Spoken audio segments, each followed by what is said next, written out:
The bundle of firewood crashed to the forest floor with a sound like breaking bones, and Alina followed it down, her knees hitting the frozen earth with a sickening thud. The world tilted sideways, pine trees spinning above her like a kaleidoscope of green and brown. She pressed her palm against the rough bark of a fallen log, fighting the wave of nausea that rolled through her empty stomach. 3 days. 3 days since she'd last eaten a proper meal, and the bitter December wind cut through her threadbare coat like a blade. The firewood, precious life-sustaining firewood, lay scattered around her like broken promises. Each piece represented another hour of warmth for her grandmother's cottage. Another night they might survive the harsh mountain winter. Elena's breath came in short, crystalline puffs as she struggled to gather the scattered logs. Her fingers, raw and bleeding from the coarse bark, trembled as she reached for the largest piece. The simple act of lifting it felt like moving mountains. Her vision blurred, and she swayed dangerously, the forest floor rushing up to meet her. Again, that's when she saw the boots. Worn leather, scuffed and weathered, they appeared in her peripheral vision like a mirage. She didn't hear him approach. The stranger moved with the silence of someone who belonged to these woods. Elena's heart hammered against her ribs as she slowly lifted her gaze, following the line of dark jeans up to a heavy wool coat, and finally, to a face that made her forget, momentarily, about her hunger and exhaustion. He was tall, with shoulders broad enough to carry the weight of the world, and eyes the color of storm clouds before rain. His dark hair was tousled by the wind, and a thin scar ran from his left temple to his cheekbone, a mark that spoke of hardship, of battles fought and survived. But it was his hands that caught her attention as he knelt beside her. They were large and calloused, the hands of someone who worked with wood and stone, who knew the language of the forest. Without a word, he began gathering her scattered firewood. His movements were efficient, practiced, as if he'd done this 1,000 times before. Alina opened her mouth to protest, to tell him she could manage, but the words died in her throat when his eyes met hers. There was something in that gaze, a recognition, perhaps, or an understanding that transcended words. "I can," she began, her voice barely a whisper. He shook his head, still silent, and continued his work. When the last piece was gathered, he stood and extended his hand to her. Alina stared at it for a long moment. This offer of help from a complete stranger in the middle of nowhere. Her grandmother had always warned her about trusting strangers, but there was something about this man that felt different. Safe. She placed her hand in his, and the warmth of his skin against her frozen fingers sent a shock through her system. He pulled her to her feet with surprising gentleness, and then, without ceremony, he lifted the entire bundle of firewood as if it weighed nothing. He secured it under one arm, and, with the other, he reached for her elbow to steady her. Together, they began walking deeper into the forest, and Alina found herself following this silent stranger, her life suddenly veering onto a path she never could have imagined. The stranger's cabin emerged from the forest like something out of a fairy tale, its stone chimney releasing a thin ribbon of smoke that disappeared into the gray sky. Legs nearly gave out again at the sight of it, not from exhaustion this time, but from disbelief. The structure was modest but solid, built with the kind of craftsmanship that spoke of patience and skill. Hand-hewn logs fitted together with precision, windows that actually had glass, and a door that looked like it could withstand a hurricane. He set her firewood down on the covered porch and turned to face her, those storm-gray eyes studying her, with an intensity that made her acutely aware of her disheveled appearance.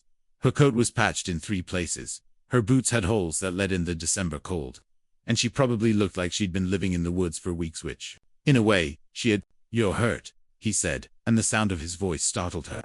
It was deep, roughened by disuse, as if he didn't speak often. His accent carried hints of the mountains, but there was something else underneath, something that suggested he hadn't always lived in these woods. Alina glanced down at her hands, noticing for the first time the blood that had dried on her palms and fingers. "It's nothing," she said quickly. "Just from the bark." He studied her for another long moment, then opened the cabin door and stepped aside. The gesture was clear, an invitation. Alina hesitated on the threshold, her grandmother's warnings echoing in her mind, but the warmth radiating from inside was too tempting to resist. She stepped into the cabin, and the door closed softly behind her. The interior was a revelation. The main room was small but meticulously organized, with a stone fireplace that dominated one wall and cast dancing shadows across hand-carved furniture. Bookshelves lined another wall, filled with volumes that looked well-read rather than decorative. A simple kitchen occupied the far corner, and Alina caught the scent of something savory, simmering in a pot on the wood-burning stove. "Sit," he said, gesturing to a chair near the fireplace. Alina obeyed, sinking into the cushioned seat, with a sigh of relief she couldn't suppress. The stranger disappeared into what she assumed was a back room, and returned with a basin of water and clean cloth. Without asking permission, he knelt beside her chair and gently took her hands in his. Elena's breath caught at the contact, at the careful way he began cleaning the blood from her palms. His touch was impossibly gentle for hands so large and weathered, and she found herself studying his bent head, noting the way his hair caught the firelight. "What's her name?" she asked softly. He paused in his ministrations, his eyes flicking up to meet hers. "Marcus," he said simply, then returned to his work. "I'm Alina."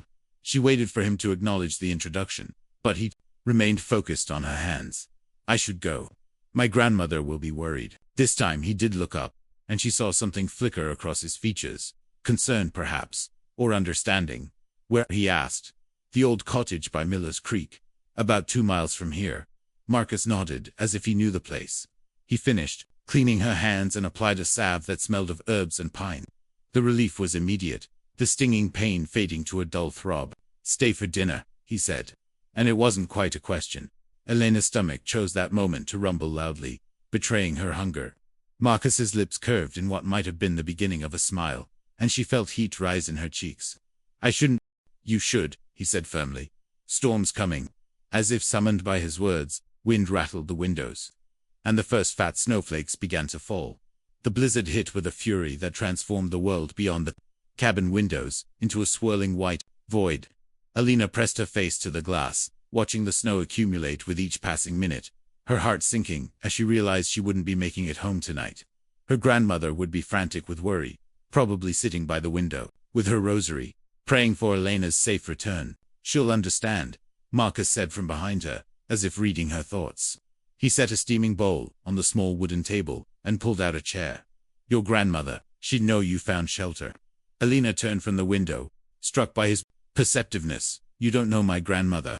She worries about everything, the weather, the neighbors, strangers in the woods." She paused, realizing the irony of her situation. "Especially strangers in the woods." Marcus nodded toward the chair. "Eat first, worry later." The stew was unlike anything Elena had tasted in months. Rich broth, tender chunks of venison, vegetables that actually had flavor. She tried to eat slowly, to maintain some dignity, but her empty stomach had other ideas. Marcus watched her from across the table, his own bowl barely touched, and she felt her cheeks burn with embarrassment. "When did you last eat?" he asked quietly. Alina set down her spoon, suddenly self-conscious. "Yesterday, or maybe the day before." Time gets fuzzy when things are difficult. How difficult? The question hung in the air between them, loaded with implications she wasn't sure she was ready to explore. Elena studied Marcus's face, noting the way the firelight cast shadows across his features, the way his eyes seemed to hold depths she couldn't fathom. There was something about him that invited confidence, but she'd learned to be careful with her secrets. "My grandmother is sick," she said finally. "Has been for months. The medicine is expensive, and the winter has been harsh. We've been burning through our supplies faster than expected." Marcus nodded, unsurprised. "And you've been going without, so she doesn't have to." It wasn't a question, but Alina answered anyway. "Someone has to make the sacrifices. She raised me after my parents died. She deserves better than what I can give her." "What about what you deserve?" The question caught her off guard. Alina stared at him, fork halfway to her mouth, trying to process the concept. When had anyone last asked her what she deserved? When had she last asked herself? "I deserve whatever I can earn," she said carefully. Marcus leaned back in his chair, his storm-gray eyes never leaving her face. "That's not what I asked." Outside, the wind howled like a living thing, rattling the cabin's sturdy walls. Alina finished her stew in silence, acutely aware of Marcus's presence across the table. He had an unsettling way of seeing through her carefully constructed defenses, of asking questions that made her examine truths she'd been avoiding. When she finished eating, Marcus cleared the dishes and added another log to the fire. The flames danced higher, casting the room in warm golden light. Alina found herself relaxing, despite her circumstances. The combination of food and warmth working its magic on her exhausted body. "You can take the bedroom," Marcus said, settling into the chair across from her. "I'll sleep out here." "I can't take your bed," Alina protested. You've already done too much. The couch is fine. I've slept in worse places. Something in his tone suggested a story, a past that involved more than just life in a mountain cabin. Alina studied his profile as he stared into the fire, noting the way the scar on his face seemed to pale in the firelight. The way his shoulders carried tension even in repose. Marcus, she said softly, why did you help me today? He was quiet, for so long that Alina thought he might not answer. When he finally spoke, his voice was barely above a whisper. Because I know what it's like to fall, he said, and I know what it's like when no one stops to help you get back up. Alina woke to the sound of an axe biting into wood, a rhythmic thudding that seemed to echo through the cabin walls. The bedroom was small but comfortable, with a window that looked out onto a world transformed by snow. The storm had passed, leaving behind a landscape so pristine it looked like a Christmas card. She'd slept better than she had in months, wrapped in blankets that smelled of pine and something uniquely masculine. She found Marcus outside, splitting logs with mechanical precision. He'd removed his coat despite the cold, and his breath formed clouds in the crisp air. Alina watched from the doorway, mesmerized by the fluid motion of his work, the way he positioned each log, the controlled power of his swing, the satisfying crack as the wood split clean. There was something almost meditative about it. A man, in perfect harmony with his task. Coffee's ready, she called out, and he looked up, his hair damped with sweat despite the freezing temperature. 5 more minutes, he said, setting up another log. Alina retreated to the kitchen, where she'd taken the liberty of brewing coffee in the pot she'd found on the stove. The beans were good, better than anything she'd had in her grandmother's cottage, and the familiar ritual of making coffee had helped calm her nerves. She was a stranger in this man's home, dependent on his kindness, and the vulnerability of her situation was starting to sink in. Marcus came in carrying an armload of fresh split wood, his cheeks flushed from the cold. He added several logs to the fire, then accepted the mug of coffee she offered with a nod of thanks. Road's probably clear by now, he said, settling into his chair. I can drive you home after breakfast. Drive. Alina looked out the window, seeing no sign of a vehicle. Truck's in the shed out back. I don't use it often, but it runs. Alina sipped her coffee, studying his face over the rim of her mug. You don't talk much about yourself. Not much to say. I doubt that. She set down her mug, gathering courage. Yesterday, you said you know what it's like to fall. What did you mean? Marcus was quiet for a long moment, his eyes fixed on the fire. When he finally spoke, his voice carried the weight of old pain. I used to be a paramedic, he said. In the city, Seattle, I had a partner, a good man named Jake. We'd been working together for 3 years when we got called to a warehouse fire. Structure was unsound, but there were people trapped inside. Alina felt her heart begin to race, sensing the tragedy that was coming. The floor gave way, Marcus continued. Jake fell through, and I couldn't reach him. The smoke was too thick, the heat too intense. I had to choose between trying to save him and getting the other victims out. He paused, his hands clenching around his coffee mug. I chose the others. 5 people lived because of that choice, but Jake didn't. Marcus, ... I quit the force that day. Came up here to my grandfather's old cabin, and I've been here ever since. That was 4 years ago. Alina sat in stunned silence, processing this revelation. The man who had lifted her without a word, who had cared for her wounds and fed her, was carrying a burden of guilt that had driven him into exile. You saved 5 people, she said softly. I let my partner die. You made an impossible choice, and 5 families got to keep someone they loved. Because of it. Marcus looked at her then, really looked at her, and Alina saw the raw pain in his eyes. You don't understand. I understand survivor's guilt, Alina interrupted. I understand blaming yourself for things beyond your control. My parents died in a car accident when I was 16. I was supposed to be with them that night, but I stayed home with a headache instead. For years, I convinced myself that if I'd been in the car, somehow I could have prevented it. That my presence would have changed the outcome. That's different. Is it? Alina leaned forward, her voice gentle but firm. You're not God, Marcus. You can't save everyone, but you can choose to keep helping the people you can save. Like you helped me yesterday. Marcus stared at her for a long moment, something shifting in his expression. You're not what I expected, he said finally. What did you expect? Someone who would take the help and disappear. Someone who wouldn't ask questions or see too much. Alina smiled, the first genuine smile she'd felt in weeks. Sorry to disappoint you. You didn't, Marcus said, and there was something in his voice that made her pulse quicken. You definitely didn't disappoint me. The truck was older than Alina had expected, a blue pickup that had seen better decades but still ran with the steady reliability of good American engineering. Marcus drove with the same quiet competence he applied to everything else, navigating the snow-covered mountain roads with practiced ease. Alina sat beside him in the passenger seat, acutely aware of the space between them and the way his hands looked on the steering wheel. That's it, she said as they rounded a bend, and her grandmother's cottage came into view. It looked even smaller and more dilapidated than she remembered, with its sagging porch and patched roof. Smoke rose from the chimney, a sign that her grandmother was awake and probably worried sick. Marcus pulled into the narrow driveway and killed the engine. He made no move to get out, just sat there studying the cottage, with those penetrating gray eyes. It's not much, Alina said defensively, then immediately regretted the words. She didn't owe him any explanations. It's home, Marcus said simply, and she heard understanding in his voice, rather than judgment. The front door opened before Alina could reach it, and her grandmother appeared on the porch like a small, fierce guardian angel. Margaret Rossi was 73 years old, barely 5 feet tall, and possessed of the kind of steely determination that had carried her through 2 wars, the Great Depression, and the loss of her husband, son, and daughter-in-law. She wore her silver hair in a neat bun, her house dress covered by a wool cardigan, and her dark eyes so like Eleanor's were, sharp with worry and relief. Elena Marie Rossi, she said, her voice carrying the authority of someone who had never been successfully argued with. Where have you been? I've been up all night. I got caught in the storm.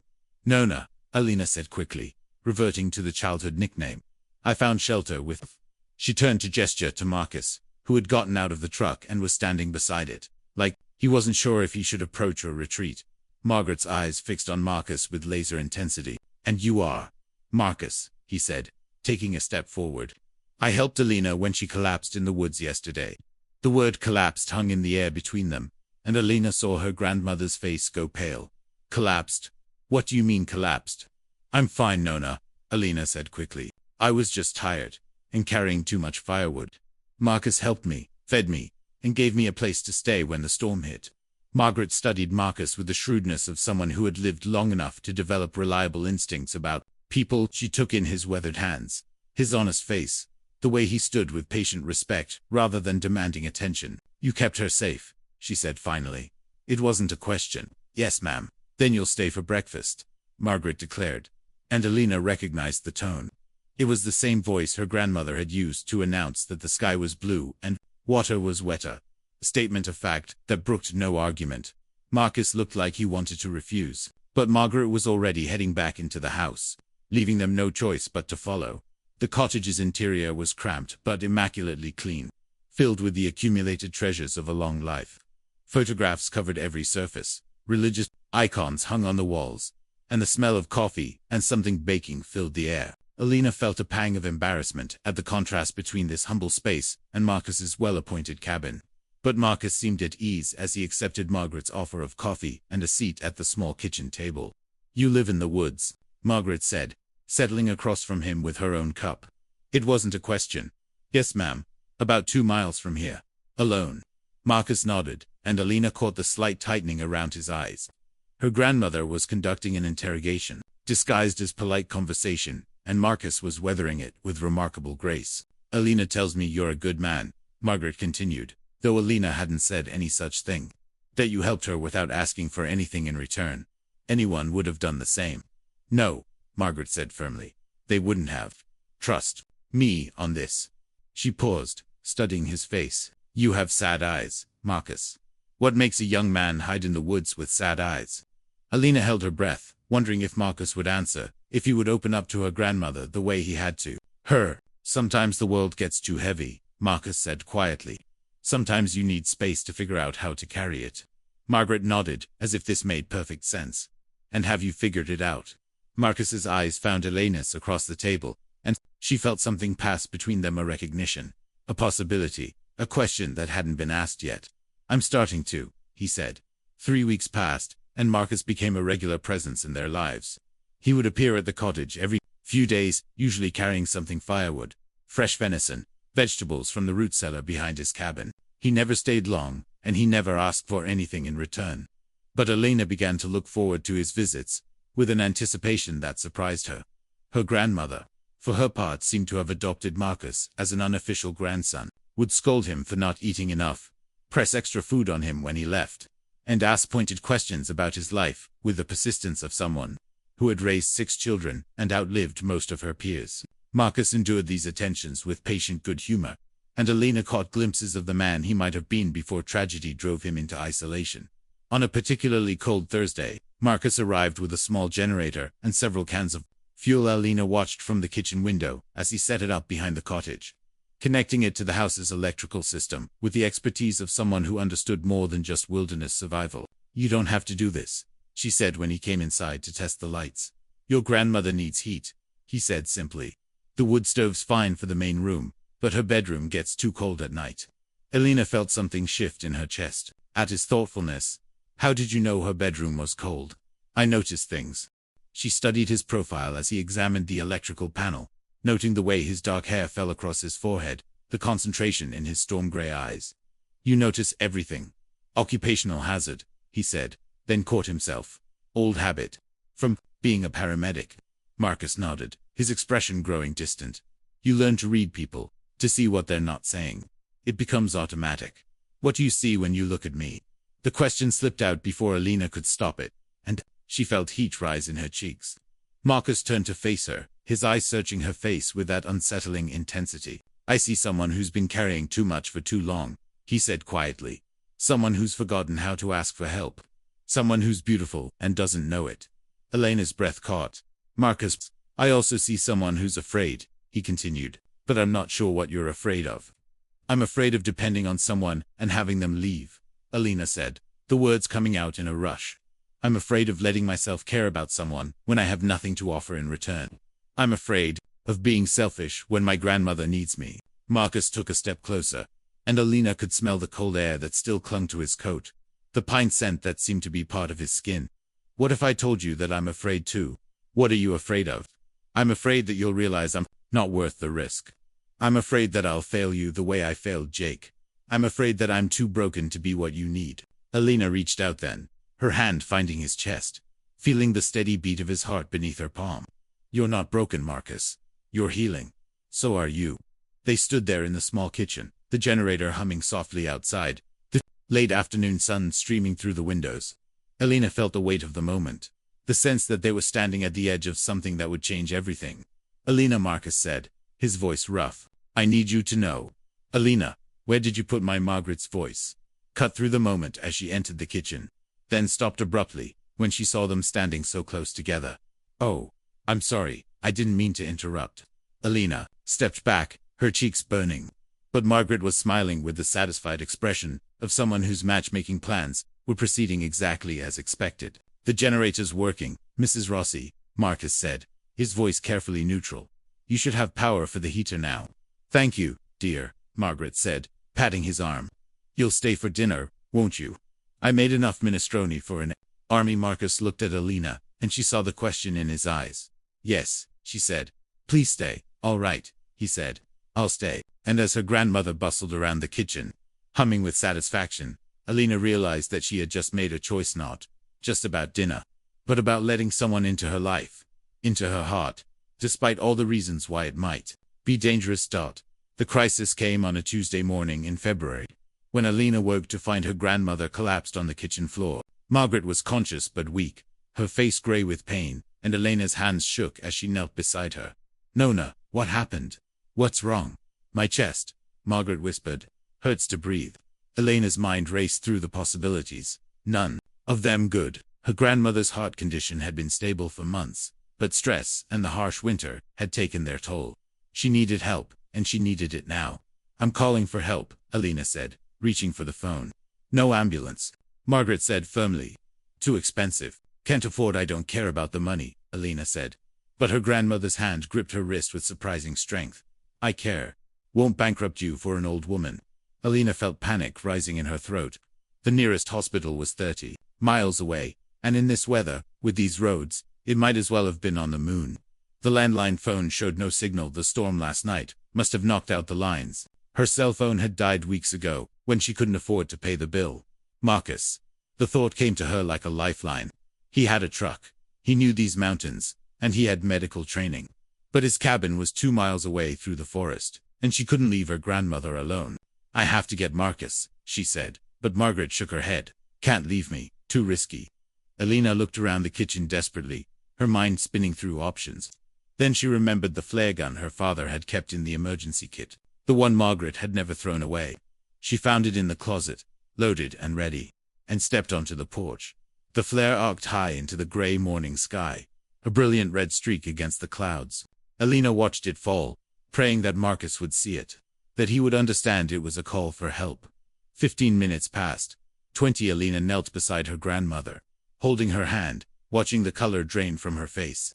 Margaret's breathing was becoming more labored, and Alina felt terror clawing at her chest. Then she heard the sound of an engine pushing hard through the snow, getting closer. Marcus's truck appeared around the bend, sliding slightly as he took the turn too fast. He was out of the vehicle before it fully stopped, a medical bag in his hand. "What happened?" he asked, dropping to his knees beside Margaret. She collapsed. Chest pain, difficulty breathing. Started about 20 minutes ago. Marcus's hands moved with practiced efficiency, checking Margaret's pulse, listening to her breathing, assessing her condition with the focused intensity Alina remembered from that first day in the woods. She watched him work, saw the paramedic he had once been emerge from the quiet woodsman he had become. "Mrs. Rossi, I need to take you to the hospital," he said gently. "Your heart is working too hard." "No hospital," Margaret said weakly. "Too expensive." "Money doesn't matter if you're not alive to spend it," Marcus said, but his voice was kind. "Alina, help me get her to the truck." Together, they lifted Margaret from the kitchen floor, Marcus supporting most of her weight. Alina felt her grandmother's fragility, the way her body seemed to have shrunk overnight, and fought back tears. The drive to the hospital was a nightmare of winding mountain roads and treacherous conditions. Marcus drove with skilled precision, but Alina could see the tension in his shoulders, the way his hands gripped the steering wheel. In the back seat, Margaret drifted in and out of consciousness, her breathing shallow and irregular. "Talk to me, Mrs. Rossi," Marcus said, his voice carrying the authority of someone used to keeping people conscious. "Tell me about Alina when she was little." "She was stubborn," Margaret whispered. "Always trying to, fix things, fix people. Some things don't change," Marcus said, his eyes meeting Alina's in the rearview mirror. At the hospital, Marcus carried Margaret through the emergency room doors, shouting for help with the commanding presence of someone who belonged in that environment. Alina watched medical personnel swarm around her grandmother, saw Marcus briefing the doctors with clinical precision, and realized that she was witnessing a man reclaiming a part of himself he had thought lost forever. "You saved her," said hours later, as they sat in the waiting room. "We saved her," Marcus corrected. "You knew what to do. The flare gun was brilliant. I was terrified I'd lose her. But you didn't panic. You acted." Marcus turned to face her, his gray eyes serious. "You're stronger than you know, Alina." A doctor appeared in the doorway, looking tired but relieved. "She's stable," he said. "Heart attack, but not severe. We caught it in time." Alina felt her knees nearly buckle with relief. Marcus's hand found hers, warm and steady, and she held on tight. "She's going to be fine," the doctor continued. "But she need monitoring for a few days, and some changes at home. Less stress, better diet, regular medication." Alina nodded, her mind already spinning through the implications. More medical bills, more expenses they couldn't afford, more worry about leaving her grandmother alone. "We'll figure it out," Marcus said quietly, as if reading her thoughts. Together, and in that moment, Alina realized that somewhere between the flare gun and the emergency room, they had become a team. Spring arrived early in the mountains that year, bringing with it a sense of renewal that Alina felt in her bones. Margaret had recovered from her heart attack, but the experience had changed all of them. She was more careful now, more willing to accept help, and she had developed an obvious affection for Marcus that bordered on maternal. Marcus, for his part, had begun spending more time at the cottage than at his own cabin. He would arrive in the morning with coffee and fresh eggs from the chickens he'd acquired, help with whatever needed doing, and often stay through dinner. Alina found herself looking forward to these visits with an intensity that both thrilled and terrified her.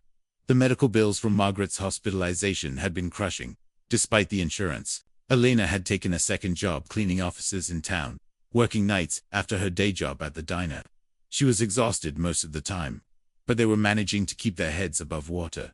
It was on a particularly beautiful April evening, with the last snow melting from the peaks and the first wildflowers beginning to bloom, that Marcus asked Alina to walk with him to the creek behind the cottage. "I need to tell you something," he said as they stood beside the rushing water, and Alina felt her heart begin to race at the serious tone in his voice. "What is it?" Marcus was quiet for a long moment, his hands shoved deep in his pockets, his eyes fixed on the water. "I've been thinking about going back," he said finally.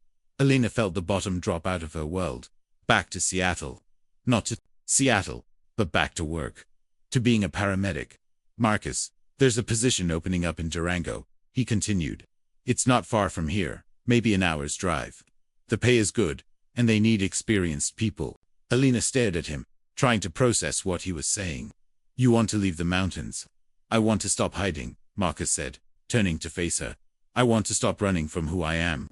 Helping your grandmother that day, being back in that environment, it reminded me why I became a paramedic in the first place. I'm good at it. Alina, I can help people. But your cabin will still be there on weekends and days off. I'm not abandoning it, just expanding my world a little." Alina nodded, trying to be supportive even as her heart broke.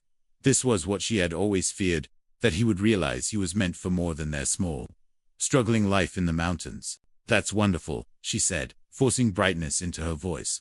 "I'm happy for you." Marcus stepped closer, his gray eyes searching her face. "Are you?" "Of course. You deserve to be happy, to use your skills to help people, Alina," Marcus said, his voice gentle. "I want you to come with me." Alina blinked, certain she had misheard. "What? I want you to come with me." "To Durango? You and Margaret?" "Marcus, we can't." "Why not?" "You're working yourself to death here, trying to keep up with bills and take care of your grandmother. In Durango, you could find better work. Margaret could have access to better healthcare. And we could. We could what?" Alina asked, her voice barely a whisper. Marcus reached into his pocket and pulled out a small velvet box.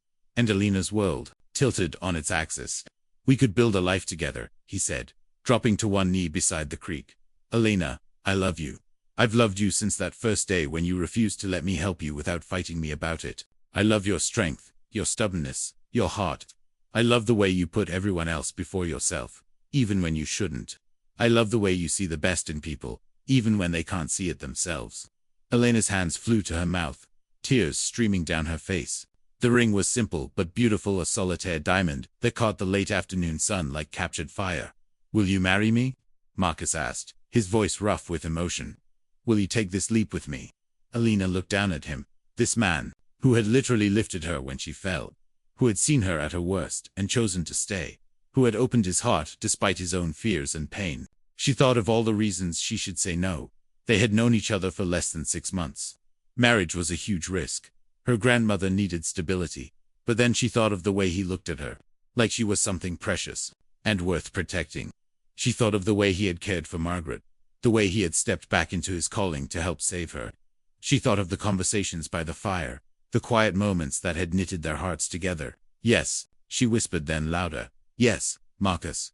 Yes." He slipped the ring onto her finger with hands that shook slightly, then rose to kiss her with a tenderness that took her breath away.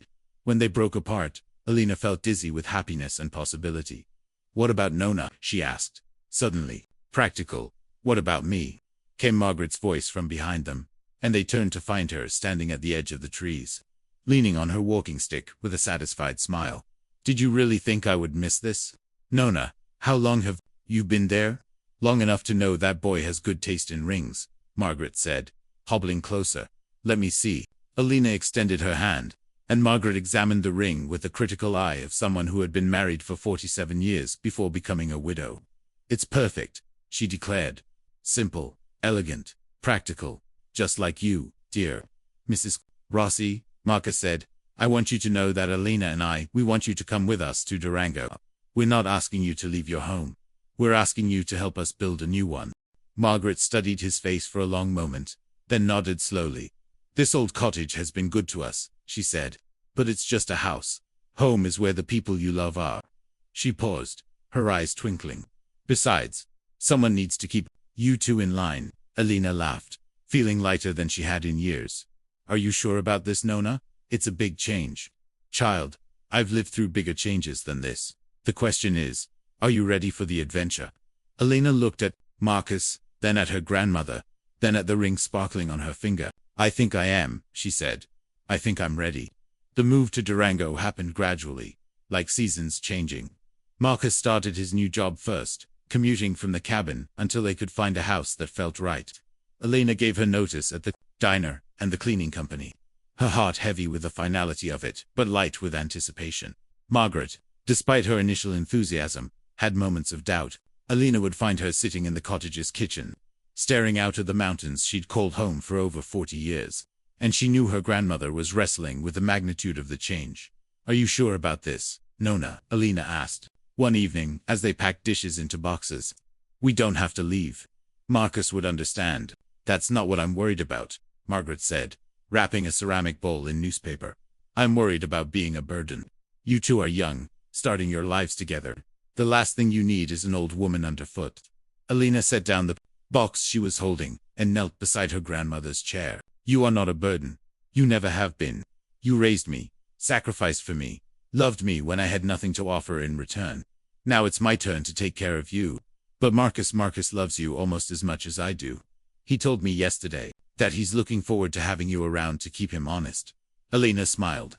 He also said he's never had a real family before, and he's grateful to be getting one. Margaret's eyes filled with tears. He's a good man, Elena, better than I dared hope for you. I know, Elena said softly. I know. The house they found was a modest ranch-style home on the outskirts of Durango, with a view of the mountains and a garden that Margaret immediately began planning. It had 3 bedrooms, 2 bathrooms, and a large kitchen that would become the heart of their new life together. Moving day was chaos. Marcus had enlisted the help of 2 fellow paramedics, and Elena was touched by how easily he had integrated into his new workplace. She watched him directing the moving truck, laughing at something one of his colleagues said, and marveled at the transformation. This was Marcus as he was meant to be, confident, engaged, part of a community. He's different, Margaret observed, following Elena's gaze. Happier we all are, Elena said, and realized it was true. Even the stress of moving, the uncertainty of a new city, the financial pressure of a mortgage, none of it felt overwhelming because they were facing it together. Found work at a local bank, starting in customer service but with the promise of advancement. The pay was better than anything she'd had in the mountains. And for the first time in years, she wasn't constantly worried about money. Marcus thrived in his new position. He came home with stories of calls they'd run, people they'd helped, lives they'd saved. A haunted look that had shadowed his eyes for so long was gradually being replaced by the satisfaction of meaningful work. I had a moment today, he told Elena, one evening as they worked together in the garden. We were responding to a construction accident. Guy fell from scaffolding, pretty banged up. And as we were working on him, keeping him stable, I realized I wasn't thinking about Jake anymore. I was just focused on the patient, on doing my job. Elena looked up from the tomato plants she was staking. How does that feel? Like I'm finally living in the present instead of the past, Marcus said. Like I'm finally worthy of the life I have. You were always worthy, Elena said, reaching for his hand. You just needed to believe it. Their wedding was planned for the fall, a small ceremony in the mountains, with just family and close friends.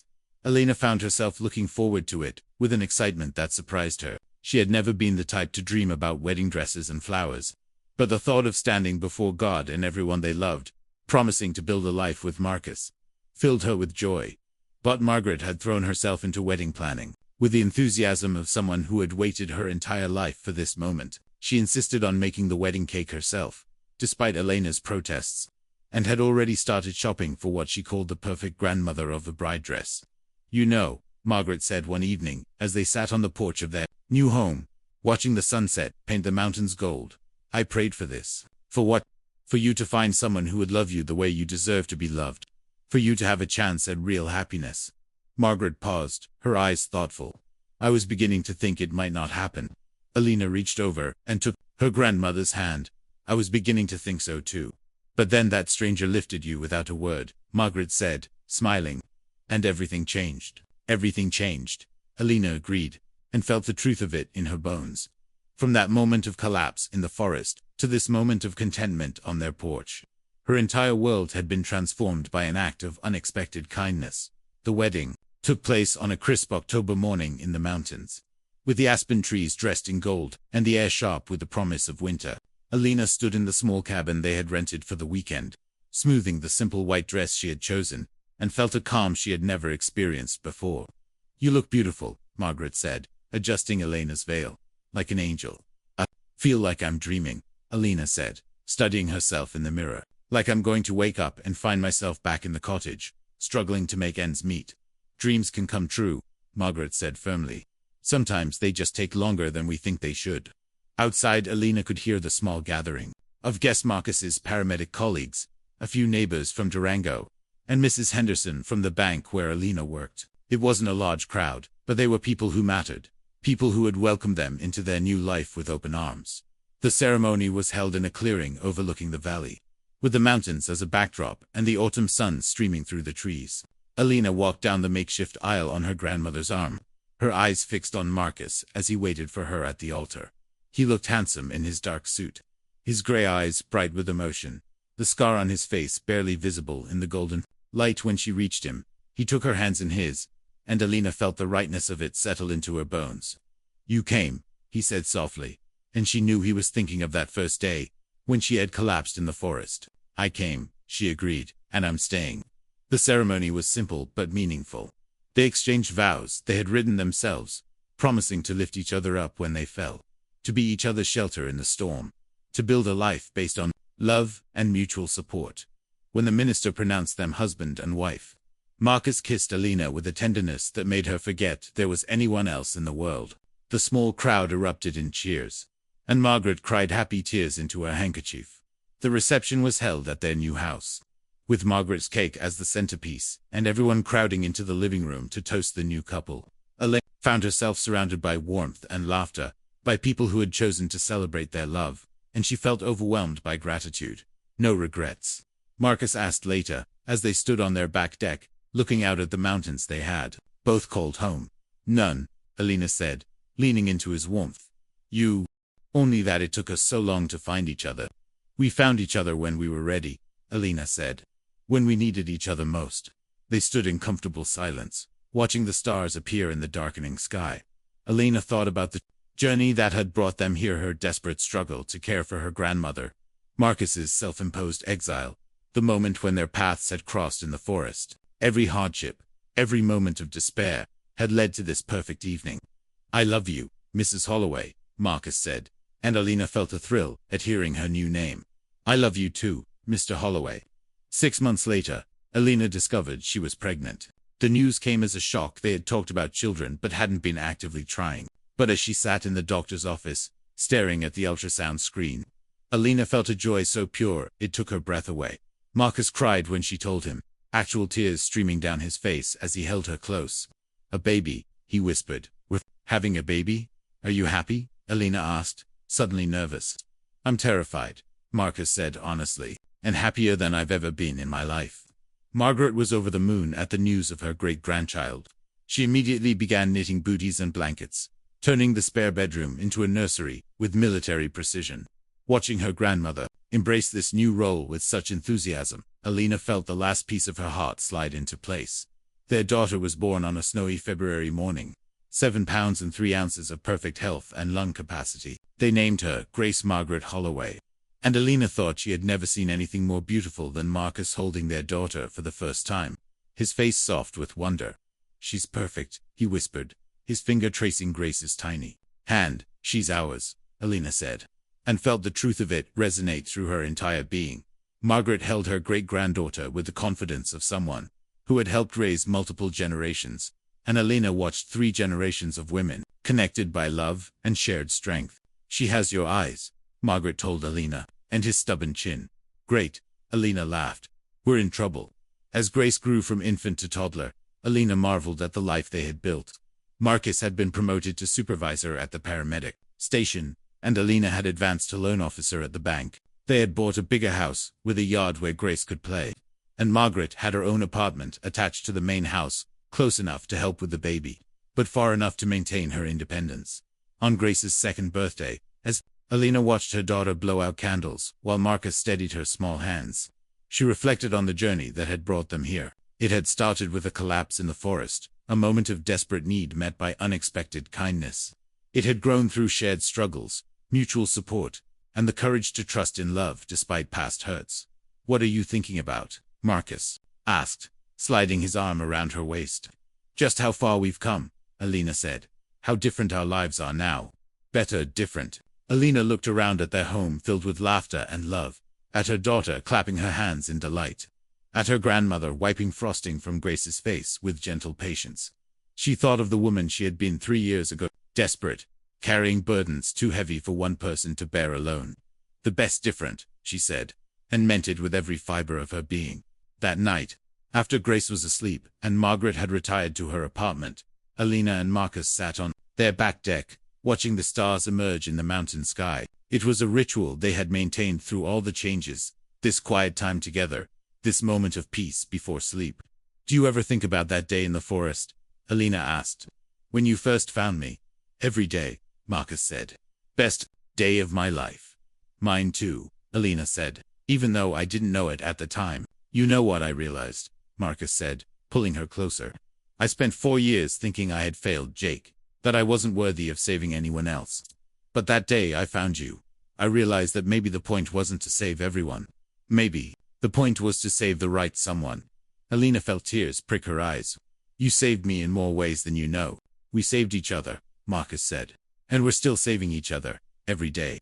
Alina looked up at the stars, thinking of all the people who had helped them reach this moment. Margaret with her fierce love and stubborn determination, the doctors who had saved her grandmother's life, the friends who had welcomed them into their new community, even Jake, whose memory had driven Marcus to become the man he was meant to be. "I collapsed carrying firewood," she said softly. "And you lifted me without a word. But you've been lifting me ever since, in 1,000 different ways." "That's what love does," Marcus said. "It lifts us up when we fall, and it keeps us standing when the world tries to knock us down." Alina smiled, feeling the truth of it settle into her heart. They had built something beautiful from the ashes of their separate struggles, a family, a home, a love that would last through whatever challenges lay ahead. In the house behind them, Grace stirred in her sleep, and Margaret's soft humming drifted through the walls. 3 generations of women, connected by love and protected by the man who had stopped to help a stranger in the forest. Alina leaned against Marcus's shoulder, watching the stars wheel overhead, and knew that every collapse had led to this lifting. Every moment of despair had led to this joy. Every lonely night had led to this perfect completeness. They had found their ever after, and it was more beautiful than any fairy tale.